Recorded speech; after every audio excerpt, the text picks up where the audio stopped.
Day 18 of the LEGO Star Wars Advent Calendar for 2024 sees a Rebel U-Wing fighter, and this first appeared in 2016 in the set number 75155.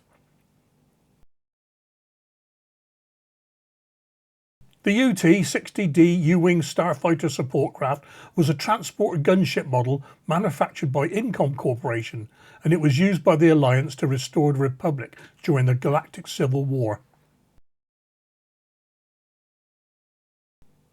It was used to drop troops into battle and provide cover fire for them. The U-Wings were pivotal in the transport and protection of the Alliance's ground forces during the Battle of Scarif. Their two wing-like S-foils were retractable and could be repositioned forward or aft depending on the flight needs. Although not adept at dogfighting, the U-Wing found itself in combat situations when providing close air support. The aft-facing or combat flight configuration increased the coverage envelope of the deflector shield, and this radiated the excess heat from the engine's core. The increased wingspan, however, often became a liability in rough atmospheric conditions, resulting in the flight configuration primarily being reserved for high altitude and interstellar operations.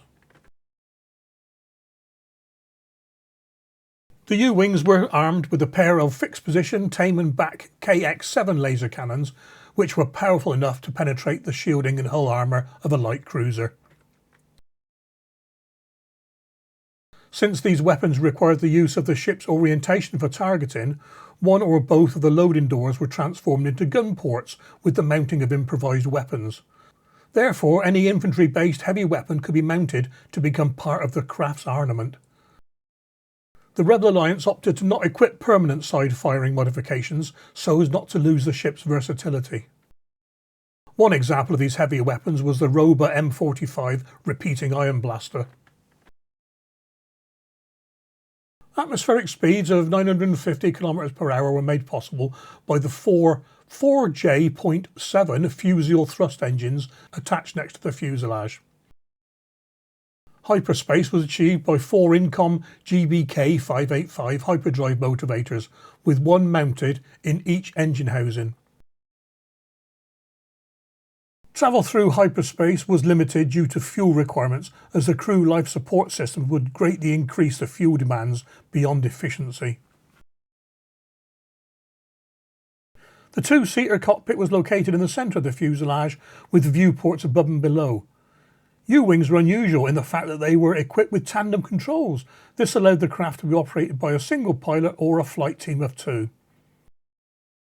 A quick note about the build for this one, guys. If you look at the instructions, there are four black studs, one on the front of each engine, but only the studs on the top pair of engines fit. There is no way to put the studs on the lower two engines, so basically the diagram's wrong.